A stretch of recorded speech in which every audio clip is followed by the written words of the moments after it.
warahmatullahi wabarakatuh. Ada yang bisa dibantu? Dengan Mbak ini sendiri? Iya, saya sendiri. Caranya kok beda kali? Oh iya lah, bedanya ya apa?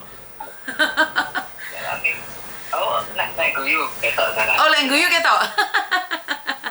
Ya wes, cuman hati-hati ya, jangan pernah menyebut nama siapapun termasuk namamu sendiri, karena saya tidak ingin setelah viral kalian minta take down. Ini ada apa ini kok? Saya penasaran dengan isi SMS-mu, tapi saya nggak mau baca nih. Apa? Ada apa ini? Ada. Ya yang saya sampaikan di chat. Di situ. Iya, saya nggak paham nih. Kenapa harus mencari saya? Kenapa istrimu atau mantanmu? Mantan. Sebenarnya belum secara agama sih belum salah, cuma sepihak. Tuh, singkatnya nih Mbak ya. Siap. Singkatnya ya. Nggih. Singkatnya udah salah, udah kejadian udah selesai, saya menerima dan karena menerima suratnya, tapi secara batin dan apa yang itu belum jelas, cuma menerima udah cerai, udah nggak mau ya silahkan, hanya sampean sebagai manusia juga. Nah, yang saya harapkan Mbak Yun ya, setelah saya menerima semuanya yang jadi keputusannya itu masuk apa ya, semacam apa masuk apa saya nggak paham Mas. Kasih perhatian semacam nanti kirim apa ya, contohnya kirim jajan buat anak saya, anaknya sama saya Mbak Yun. Oke. Oh, intinya adalah kamu sama dia sendiri yang meminta cerai. Setelah cerai dia memperhatikanmu. Anaknya. Oke, kan nggak salah memperhatikan anaknya. Jadi saya, iya nggak salah, tapi saya gini pikirnya, memperhatikan anak, tapi saya nggak langsung itu udah membuat publik keluarga saya itu, publik dan keluarga menjelek-jelekan nama saya itu udah dijelek-jelekan, tapi kok masih apa ya, menyangkut pautkan saya dengan biarlah anak itu urusan saya, tentang kehidupan saya biarlah saya dengan apapun baik atau buruknya biar saya memang tidak usah ikut campur dalam hal kehidupan saya. Tapi sampean sudah menikah? Sudah. Oh, oke. Tapi belum resmi secara pemerintahan. Oh, oke, berarti saya paham ini. Artinya adalah yang minta cerai itu istrimu sendiri, benar nggak? Ya. Terus setelah kamu punya istri lain, istrimu itu tiba-tiba mencari perhatianmu, kirim barang buat anaknya atau seperti ini seperti itu, benar nggak? Dan kamu tidak suka? Tidak suka. Oke.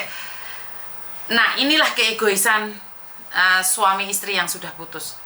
Kan tidak ada salahnya sebagai seorang istri untuk mengirimin sesuatu pada anaknya. Nah, ini mohon perhatian sama sampean, sama istri sampean yang baru. Ya jangan baper. Bagaimanapun juga seorang ibu kan masih boleh dong mengirim sesuatu pada anaknya. Nah, kalau istri saya nggak tahu. Oh, istrimu nggak tahu, Tapi kan nggak salah. Sekali lagi saya katakan kan tidak salah mantan istrimu mengirim barang ke anakmu dan anak dia juga. Tapi kamu lebih memilih untuk mengatakan bahwa jarno lah anakmu itu saiki aku sing ngurusi, gak usah melok gitu kan maksudnya sampean? Iya. Nggak bisa Mas. Itu nggak bisa. Kalau saya ya, pendapat saya nggak bisa. Sampean boleh bercerai karena kalian berdua di atas surat. Tapi anakmu kan nggak boleh juga diceraikan oleh orang tua. Nggak boleh dong. Memang, tapi maksud saya itu gini Mbak. Yang dia permasalahkan kan materi. Kalau saya nggak bermateri dari dia, nanti ada sangkut pautnya dengan jasa tuh nantinya. Jasa gimana maksudnya? Jasa ya nanti diungkit kebaikannya. Oh, kalaupun nanti datang, karena nggak tuh, maaf ini ya, ini sifat berikutnya kan yang tahu detailnya kan saya yang betul. Jadi suatu hari akan mungkin di depan siapapun Nah, ketika saya sudah berkeluarga lagi, dia juga akan berani mungkin. Nah, saya mengatakan itu akan apa ya, menunjukkan saya. Memang saya itu pernah bilang yang baru ya, maksudnya bilang akan, tapi kalau ya Suaramu putus-putus, Mas. Suaramu putus-putus, nggak jelas aku. Suaramu putus-putus. ini di Malaysia. Oh, sampai di Malaysia. Oh, oke. Terus? Nah, terus gini, saya bilang, saya kan maksudnya ini adalah untuk antisipasi sebelum hal-hal yang tidak diinginkan yang lain di depan hari itu terjadi. Iyalah, karena dia sendiri yang menyatakan bahwa saya ini tidak berhak sebagai suami, gitu kan, tidak diakui dan tidak mengakui saya sama dengan tidak mengakui anak saya. Kalau saya tidak ada, maka anaknya juga tidak. Oke. Kalau seandainya ini perceraian dengan baik-baik, mungkin saya bisa memahami. Oke, perceraiannya berapa lama sih? Perceraian kalian berapa lama sih? 2021. Oh, baru 2 tahun kemarin. Iya. Oke. 2 tahun, 2 tahun. Oke.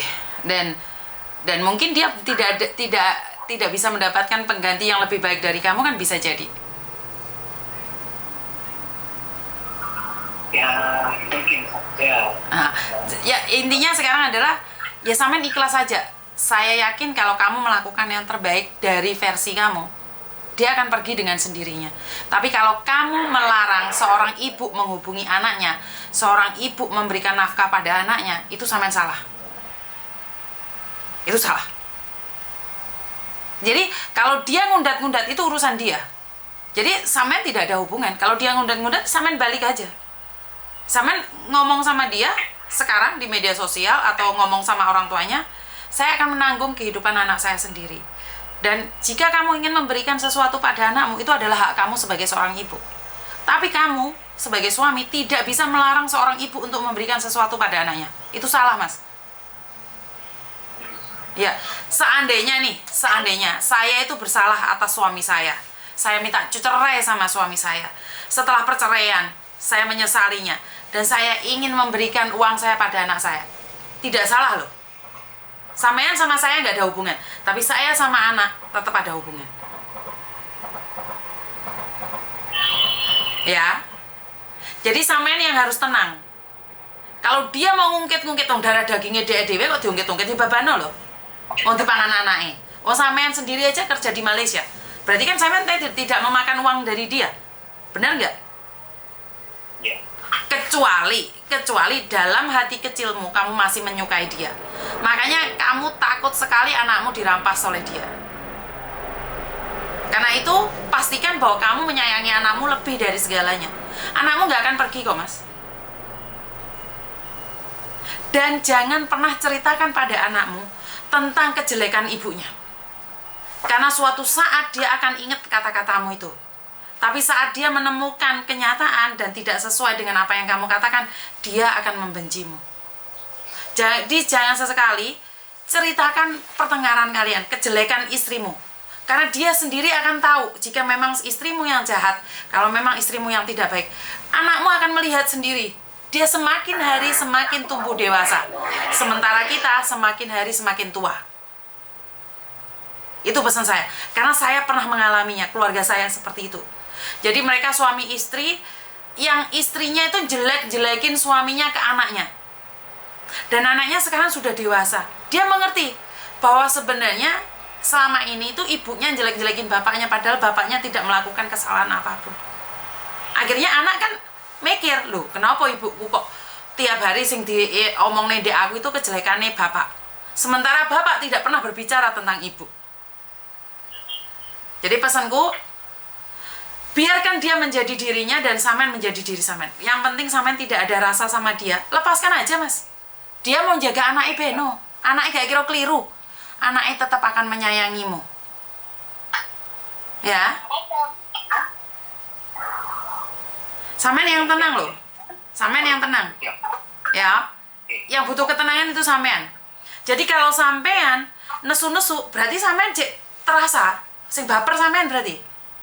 Sorry ya Miss Yuni ngomong kayak gitu ya, karena saya ingin menguatkan sampean juga.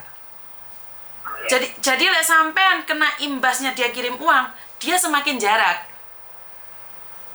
Ngerti? Nah, jadi kalau ada sesuatu dia ngirimin sama anaknya, ya udah itu haknya dia. Saya suka dengan cara kamu yang tidak bergantung pada perempuan. Berarti kamu itu mampu mandiri, karena kebanyakan laki-laki itu kalau cerai malah telepon istrinya, mantan istrinya yuk duit. Lah sampean malah mau dikirimi duit. Itu versi sampean, nggak apa-apa. Tapi ingat, anakmu anaknya dia, bukan anakmu satu orang. Nggak boleh kamu kayak gitu. Ya? Ya. Kerja yang tenang di Malaysia, buktikan kamu bisa di Malaysia, sahkan istri barumu, urusanmu selesai. Terima kasih Mbak Yu. Ya, terima kasih ya. Salam buat teman-teman di Malaysia. Terima kasih. Oke, jadi teman-teman nggak boleh dong membatasi antara seorang bapak atau ibu. Dan ingat, jangan pernah menceritakan mantan pasanganmu ke anakmu. Anakmu hari ini masih kecil, dia bisa mendengarkan semua kata-katamu. Tapi ingat, anakmu yang kecil ini akan tumbuh dewasa dengan rasa bencinya pada ibu, dengan rasa bencinya sama ayah. Tapi kamu kan menceritakan dengan versi kamu. Kamu yakin istrimu tahu apa yang kamu ceritakan? Kamu yakin suamimu tahu apa yang kamu ceritakan? Biarkan anakmu tumbuh dewasa dengan cara dia. Yang penting kita sebagai orang tua menyayanginya. Karena ini sangat nyata sekali. Suami istri cerai, si anak ikut istrinya selalu menceritakan kejelekan bapaknya. Sementara bapaknya nggak pernah cerita sama sekali tentang istrinya. Saat dewasa dan anaknya menemukan, karena lingkungan yang memberitahu, maka hukum alam. Akhirnya anak tidak mau sama ibu. Atau mengatakan bahwa ibu ini bohong selama ini. Mengatakan bahwa ayah sudah mati atau apapun. Ingat, anak yang saat ini masih kecil, jangan didoktrin apapun, Mbak. Doktrin tentang agama, bagus. Pendidikan nggak apa-apa. Tapi jangan doktrin dia dengan kebencian kita. Jangan turunkan kebencian kita pada anak kita. Anak saya tidak pernah menceritakan kejelek sama suami. Yang anak saya yang tahu, itu selalu saya yang jahat, karena saya yang paling cerewet di rumah. Jadi buat teman-teman, kalau telepon saya bukan berarti kalian itu akan searah dengan saya ya. Jadi ini cara saya, versi saya, kita bercerita satu sama lain, curhat. Nggak cuma perempuan kok Mbak yang pingin curhat, laki-laki juga pingin curhat. Bukan karena butuh solusi, tapi hanya ingin didengarkan. Akhir-akhir ini tidak ada orang yang mau mendengarkan orang lain, karena mereka sudah sibuk sendiri-sendiri. Karena itu saya punya YouTube, punya channel ini mendengarkan orang curhat. Wes terserah curhat apa. Yang penting tidak fitnah. Jadi sekali lagi teman-teman, kita bisa mengatakan apa yang kita pikirkan, kita bisa mengatakan apa yang kita inginkan. Dan kalian nggak butuh solusi, kalian tuh butuh teman ngobrol. Nah, kalau laki-laki dan perempuan ngobrol, sering ngobrol, dan mereka bukan suami istri, itu akan berlanjut di perselingkuhan. Nah, curhat sama Miss Yuni itu di media sosial. Nggak mungkin habis teleponan ini aku ngubungi Mas di Malaysia tak privat, halo Mas, gimana kabarnya? Enggak juga kan? Enggak kan? Jadi sebatas selesai telepon sudah selesai. Bahkan saya tidak pernah menyimpan nomor siapapun di HP saya, identitas siapapun di HP saya. Kenapa? Karena saya tidak ingin ada dendam pada orang lain. Kebanyakan orang kalau sudah diceritakan kejelekan temannya sendiri, mereka akan menjadikan itu senjata untuk menghabisinya. Contohnya, saya punya teman baik nih, saya ceritakan semua kehidupan saya sama dia. Nah, giliran saya bentrok sama dia, apapun tentang saya ini akan diungkit. Betapa jahatnya saya, betapa tidak baiknya saya, betapa nggak benernya saya. Karena itu, kalau curhat jangan sama teman. Iso-iso kamu dilindes dan ditilep. Tidak peduli itu suamimu, temanmu, hartamu, keluargamu. Itu akan didoktrin dan dipengaruhi. Ingat kata-kata saya. Jangan pernah ceritakan kejelekanmu. Jangan pernah ceritakan rencanamu.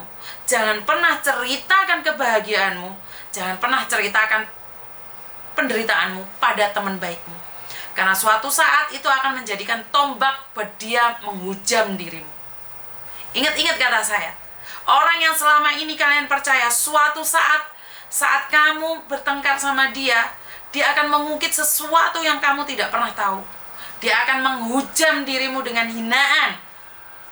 Dia akan mengatakan bahwa kamu orang terjahat di dunia, kamu orang yang tidak baik di dunia ini. Kenapa? Karena dia sudah tahu siapa kamu.